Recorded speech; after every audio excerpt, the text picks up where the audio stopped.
Ай на то. Бъй добре, давай. What's poppin', guys? Сега в момента тръгваме от хотела, тръгваме за да разглеждаме Босна и Херцеговина. Сега слязахме от автобуса и сега сме в Стария град Сараево. Старата част по-скоро. Старата част. Малко ми пече, Да, както винаги.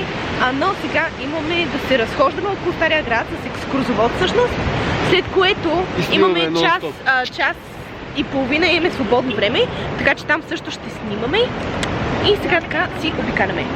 Така че ще ви показваме различни кадри от нашето обикаляне.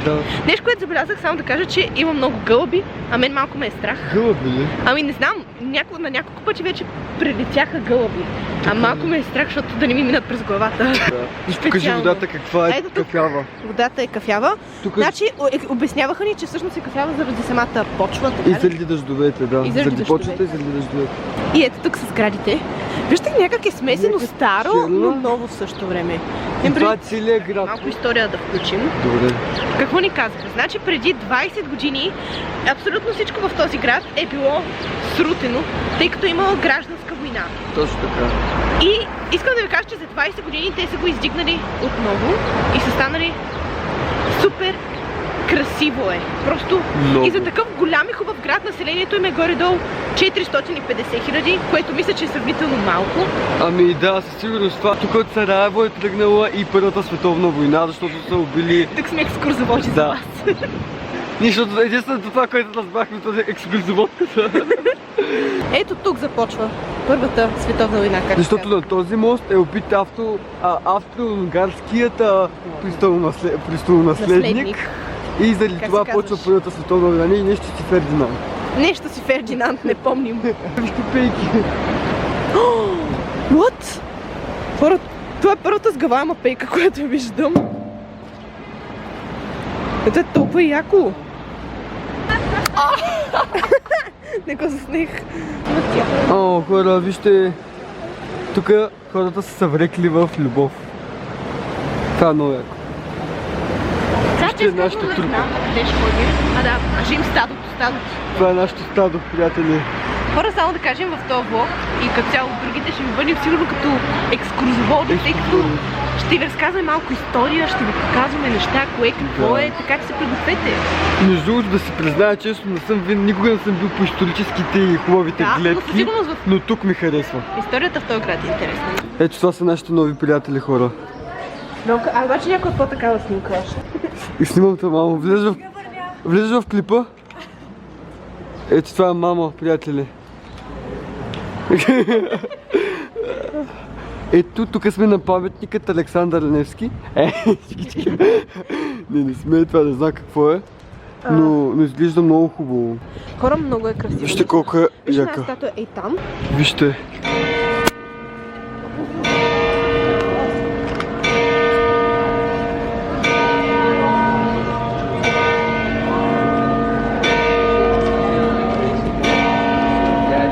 Убити, вместо да се вдигат паметници в този град, се прави на земята дупки пълни с кръв. Мемориал. Да, ето това е мемориал. И сега ще ви покажем колко е яко. В момента има вода вътре от локвите. Да. Принципно е такова. Добре. Та, хора, тук що бяхме с Сабина, нашата екскурзоводка, която ни обяснява. И естествено имаш един българин, който просто пръча на Байганю. Те тук се повечето са мюсюлмани. И я пита на български: а яйцата боядисахте ли ги? Да, жената каза, че не разбира и той пак продължи: а яйцата боядисахте ли ги? Защото тук, да, Великден наближава. И, да. Тук между другото е много интересно, защото са смесени страшно много култури. Мюсюлманска, християнска, като католическа и православна. Хората тук са именно. Да, и буквално в 500 квадрата има църква, която преди малко показахме, джамия, има православна църква и католическа църква. И това всичко е буквално на едно място, което е много хубаво, наистина. Между другото, след малко най-вероятно ще ядем някъде. Аз много искам да опитам нещо, което е типична храна за тук. Да.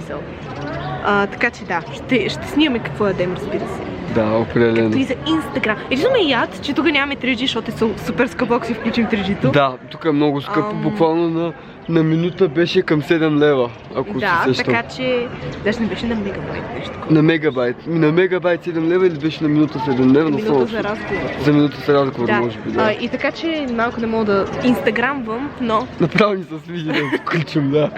Но Така да. че търсим безплатен Wi-Fi. Колко много гълъби. Демет, винаги съм искал така да отида на място с много гълъби. Моника ще преживее най-големия си страх от свободни Отида в птици. тълпата с птици. Виж ги как малките го правят. Лёка, готова съм да го направя. Давай. Страх ме, но Давай, Ники ще държиш това, моля те. тук ще бъде смешно. Да снимам ли? То не е някакво.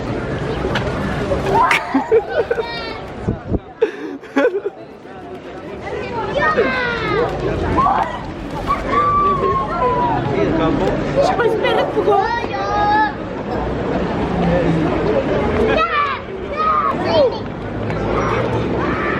Само погледни, само снимай по-късно. Вой! Тъчка в гълъби.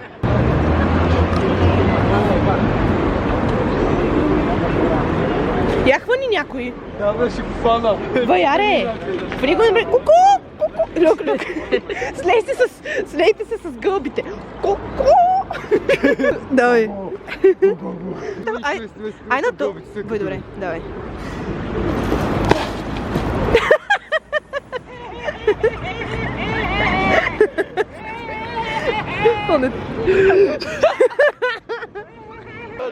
Сега не знаем на къде ще ходим. Тръгваме на някъде. Честно казано.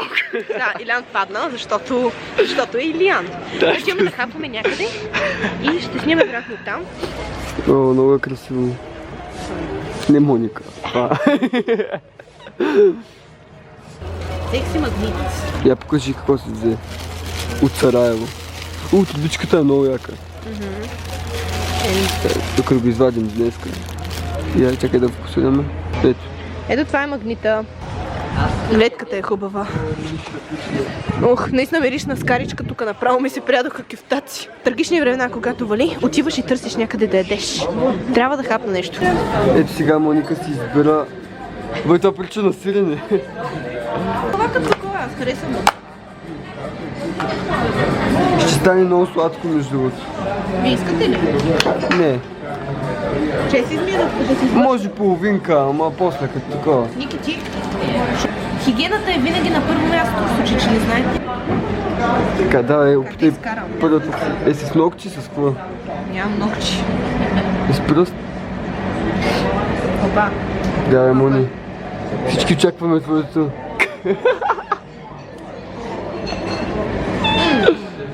Също е доста хубаво. Хубава ли? Супер. Як е, да. Човека каза, че знае България, защото играе в Clash of Clans с много българи. Отиваме към Моста. моста. Да. Така че ще снимаме вероятно по пътя и вече там.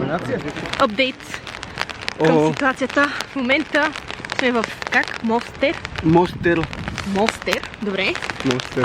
И сме под чадъра, тъй като вали дъжд. Вънка вали. Да. И сега имаме малко обикаляне, след което имаме свободно време отново. Та сега се разхождахме и попадахме на една много хубава гледка. Уникално. Искам да забележите цвета на водата. Буквално е зелено-синя, която Много е яка. много е чиста и е уникално яка. Цвят. Тук имаме гледка от моста и това е зелената, От синя-зелена моста в вода. Мостър. Да, моста в моста. И това е синя-зелената вода, за която говорихме. Вижте какъв цвят. Шоколадена направо. Вижте колко е яко с планината. Много готино. Уникално.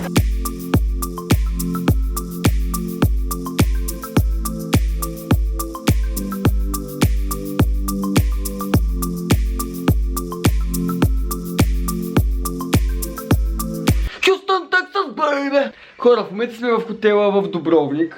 Тоест той не е в Дубровник, точно е в Милник, който е близо до Дубровник. И в момента съм в хотела, так му се изкъпах, затова косата ми изглежда все едно някое теле ме е лизало. Та, в момента Моника се къпи в банята и се е пуснала музика в туалетната, т.е. да, в банята. И ако направя клипа с авторско право, направо. Мони! Кажи здрасти! Какво? Да, Моника се къпи. Аз съм в стаята. Между другото, хотела е уникален. Не знам дали е 5 звезди, но е просто супер. Храната беше уникално вкусна. Утре ще ви го покажем направо на светло, понеже сега е доста тъмничко. И да, естествено са сложили двойно легло. И не сме гаджета, естествено, след като втория въпрос, това ще бъде втория ви въпрос. Изкъпах се! 2 години и половина! Не, просто в Бургас нямаме баня. Какво? Не, просто аз не използвам. Вижте колко миличко това беше подарък в хотела ни, понеже в Република Хърватска вече е Велик ден, като той е католически празник, е една седмица по-рано от тази в България. Тоест ние сме в неделя и празнуваме в момента Цветница в България, а за тук вече е Велик ден и имахме подарък в хотела 2 яйчица с козунак. Много мило. Ще го натъпчем в куфара и ще го изнем по пътя. Не, ще го глупости.